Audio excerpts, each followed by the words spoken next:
Hai Sobat Bepom, kenalin nih, POMI, singkatan dari Pengawas Obat, Makanan, Informatif, dan Edukatif.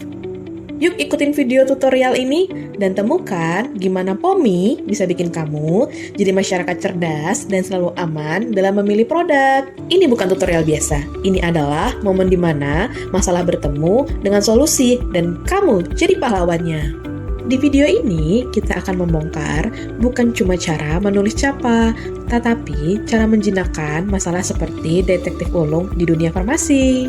Siapkan kopi Anda, buka catatan, dan tinggalkan cara lama yang membosankan, karena kita akan masuk ke dunia di mana logika tajam, bukti bicara, dan aksi nyata menyelamatkan sistem. Let's go, Capa Warriors! Oke, kita mundur dikit mulai dari awal yuk. Capa itu sebenarnya apa sih? CAPA adalah singkatan dari Corrective Action and Preventive Action. Nah, gampangnya gini, korektif adalah gimana cara Sobat Bepom menghilangkan penyebab ketidaksesuaian yang sudah terjadi. Atau simpelnya, korektif itu kayak kamu bilang, oke ini masalahnya, sekarang gimana cara benerinnya ya? Sedangkan preventif adalah gimana caranya supaya masalah tersebut tidak kejadian lagi. Simpelnya, preventif itu oke, ini udah dibenerin nih, tapi gimana caranya biar nggak keulang lagi di masa mendatang. Tujuan akhirnya adalah bukan cuma biar rapi, tetapi biar mutu terjamin, taat regulasi, dan yang paling penting adalah terdapat perbaikan terus-menerus di setiap proses kerja. Kelihatannya sih simple, tapi ya eksekusinya kadang bikin mikir. Tenang, kita bongkar pelan-pelan, biar kamu makin paham dan makin jago. Format CAPA akan kamu isi berdasarkan laporan tindak lanjut yang dikirimkan oleh petugas Lokapom Kabupaten Sambas kepada pihak sarana yang telah dilakukan pemeriksaan. Langkah pertama, temuan dan observasi. Oke Sobat Bepom, di tahap ini kita mulai dengan dasar dari segalanya. Apa sih yang sebenarnya ditemukan di lapangan? Nah, di sini kamu cukup isi dengan deskripsi yang ringkas tetapi jelas tentang temuan yang didapat petugas Lokapom Sambas saat melakukan pemeriksaan di sarana Sobat Bepom. Biar nggak bingung, yuk lihat alurnya. Contohnya nih, pada laporan tindak lanjut ditemukan bahwa pencatatan stok obat tidak dilakukan secara rutin. Nah, dari temuan yang tertera di laporan tindak lanjut tersebut, Sobat Bepom dapat mengisinya ke format CAPA yang ada di bagian temuan dan observasi. Ingat ya, bagian ini penting karena jadi landasan semua tindakan selanjutnya. Kalau awalnya sudah jelas, kedepannya bakal lebih lancar. Yuk lanjut ke langkah berikutnya. Langkah kedua, kriteria temuan. Oke, sekarang kita masuk ke bagian yang lumayan penting nih, menentukan tingkat temuan Sobat Bepom berupa kritis, mayor, atau minor. Santai saja, nggak perlu tegang. Yang penting sesuai sama klasifikasi yang udah dicatat di laporan tindak lanjut ya. Biar makin gampang, coba deh perhatiin gimana si laporan tindak lanjut ini nyambung langsung ke format CAPA. Langkah ketiga, persyaratan. Oke, lanjut ke langkah berikutnya yang gak kalah penting. Yuk saatnya mengulik, regulasi apa sih yang dilanggar? Yes, di bagian ini kamu tinggal tulis dasar hukum apa atau peraturan yang menyangkut sama setiap temuan yang udah dicatat sebelumnya.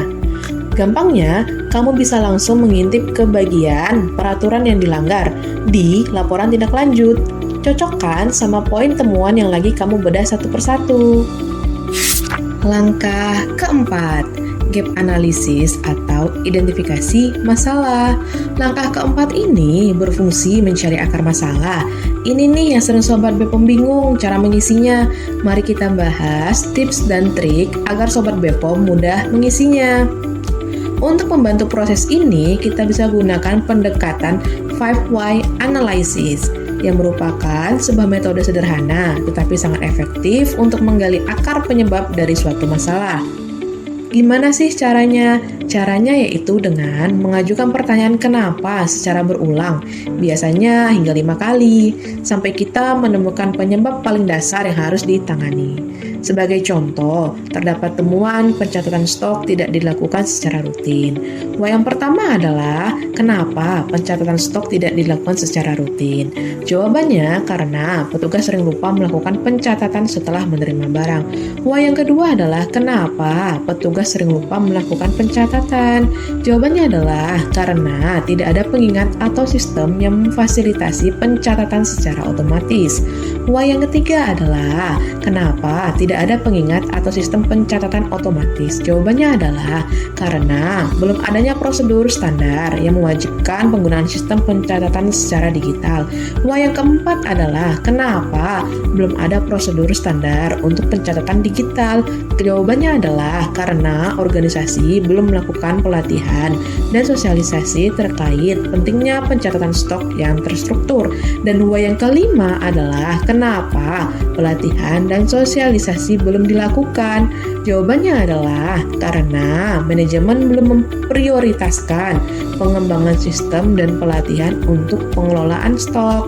Jadi, Sobat BPOM dapat menuliskan, manajemen belum memprioritaskan pengembangan sistem dan pelatihan untuk pengelolaan stok di bagian gap analisis atau identifikasi masalah pada format CAPA sahabat BPOM. Langkah kelima, dampak.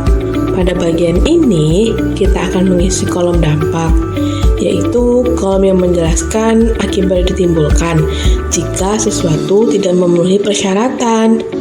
Masih dengan temuan yang sama, yaitu temuan pencatatan stok tidak dilakukan secara rutin. Maka, dampak yang dapat dituliskan adalah terjadi selisih stok, resiko kehabisan atau kelebihan barang, potensi produk kadaluarsa, dan ketidakpatuhan terhadap prosedur. Langkah keenam, corrective action. Yes, sekarang kita cari jawaban dari masalah yang udah kejadian. Tindakan yang kamu ambil harus smart. Yap, bukan cuma pintar, tapi juga spesifik, measurable, achievable, relevant, and timely. Yuk kita bongkar satu persatu. Yang pertama, spesifik, yaitu solusinya harus jelas dan langsung nunjuk ke akar masalah, bukan yang ngambang atau malah bikin bingung. Measurable, yaitu bisa diukur, terdapat indikatornya, bukan sekedar sudah dilakukan. Achievable, yaitu bisa dilakuin. Yang keempat yaitu relevan atau realistik, solusinya nyambung dengan masalahnya dan masuk akal. Yang terakhir yaitu timely, ada batas waktunya, bukan secepatnya yang tidak jelas kapan.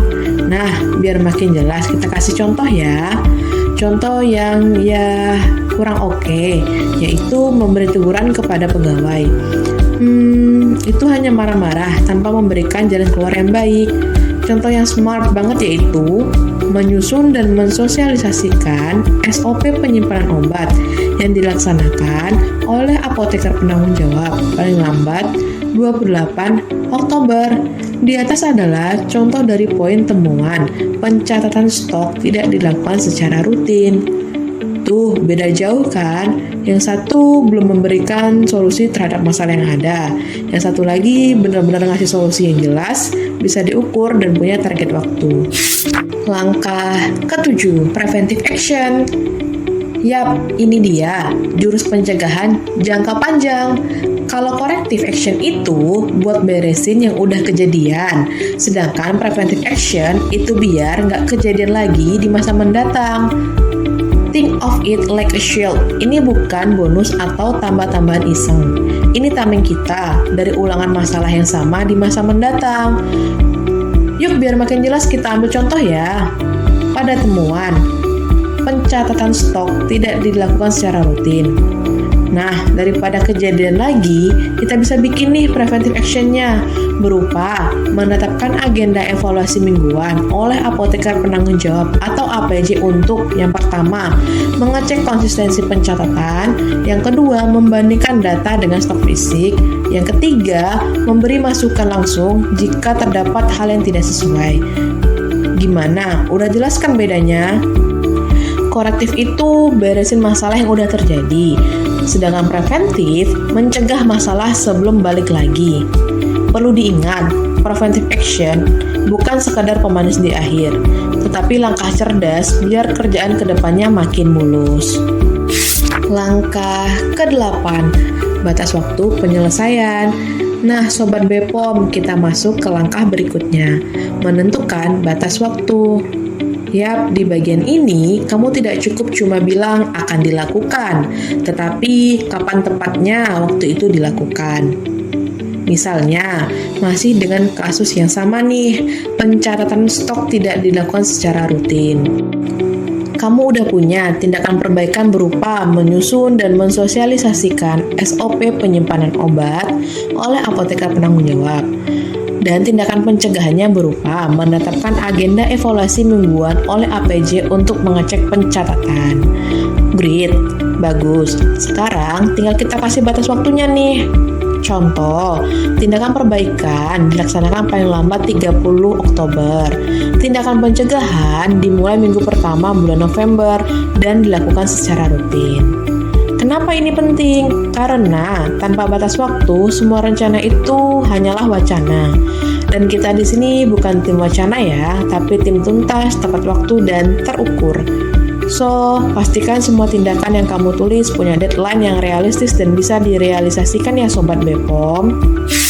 Langkah ke-9, personil penanggung jawab atau PIC. Sekarang kita masuk ke tahap penting banget nih sahabat Bepom. Saatnya nunjuk siapa yang bertanggung jawab. Yap, di bagian ini kamu perlu menuliskan siapa orang yang pegang kendali atas tindakan perbaikan dan pencegahan yang udah kamu rancang. Ingat ya, jangan asal tunjuk, harus sesuai sama kemampuan teknis atau jabatannya.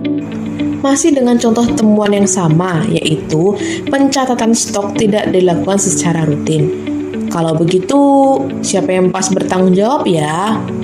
Pada tindakan perbaikan, yang bertanggung jawab yaitu apoteker penanggung jawab, karena beliau yang menyusun dan mensosialisasikan SOP. Pada tindakan pencegahan, masih apoteker penanggung jawab, karena beliau juga yang atur dan memantau evaluasi mingguan. Tujuannya apa?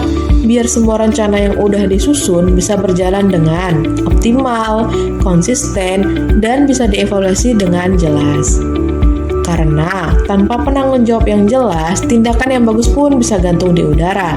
Jadi, sahabat Bepom jangan lupa tentukan siapa PIC-nya biar semua bisa berjalan dengan optimal. Langkah ke-10, bukti perbaikan. Nah, kita udah di tahap terakhir nih, sahabat Bepom. Saatnya unjuk bukti. Yap, di bagian ini di mana kamu harus menunjukkan bahwa semua rencana perbaikan dan pencegahan yang kamu buat dapat terrealisasikan. Pada item bukti perbaikan, kamu bisa melampirkan dokumentasi pendukung, bisa berupa foto, dokumen, atau SOP yang relevan. Masih dengan contoh yang sama, terdapat temuan pencatatan stok tidak dilakukan secara rutin. Jadi, bukti yang bisa kamu lampirkan misalnya foto sosialisasi SOP ke seluruh pegawai, dokumen SOP penyimpanan obat, form evaluasi pencatatan mingguan, dan tentu saja kartu stok yang udah diperbaiki dan dicatat secara rutin. Intinya, bukti-bukti ini harus nunjukin kalau tindakan yang kamu rancang udah dilakuin, jalannya benar, dan bisa dipertanggungjawabkan. Ingat ya sahabat Bepom, bukti bukan sekedar formalitas, tapi bagian penting buat nunjukin komitmen kita terhadap mutu dan perbaikan berkelanjutan. Jadi, nggak ada bukti, bisa saja tindakan yang sudah direncanakan tidak dilakukan. Jadi, ingat ya Sobat Bepom, CAPA itu bukan sekadar tugas administratif yang penting keisi. Bukan itu. CAPA itu bukti kamu peduli sama kualitas kerja, keselamatan publik, dan masa depan sistem yang kamu bangun bareng tim. Mulai sekarang, ayo ubah mindsetnya. Jangan cuma isi form CAPA karena takut nggak lolos regulasi. Tapi karena kamu ngerti kalau CAPA nggak dilakukan dengan benar, maka obat bisa nggak aman, sistem bisa kacau, dan ya, rugi juga kan? Ingat, masalah bisa muncul kapan aja, tapi solusi harus dimulai dari kita juga. Oke Sobat Bepom, sampai juga kita di garis finish. Itulah tadi langkah-langkah pengisian CAPA, dari temuan, koreksi sampai pencegahan, biar masalah yang sama nggak datang lagi. Ingat, CAPA bukan sekadar isi form, tapi tentang gimana kamu benar-benar mengerti masalah, ngasih solusi, dan bikin sistem kerja jadi lebih kuat dari sebelumnya. Jadi, isi CAPA bukan karena disuruh, tetapi karena kamu emang peduli dan niat mau berbenah. Karena kalau bukan kita, siapa lagi? Sampai di sini dulu tutorial kita kali ini. Semoga makin jago pengisian CAPA dan makin mantap dalam pengawasan. Sampai jumpa di tutorial berikutnya. Dan ingat, perbaikan bukanlah akhir dari masalah, tapi awal dari kualitas yang lebih baik. Salam sahabat Bepom, POMI.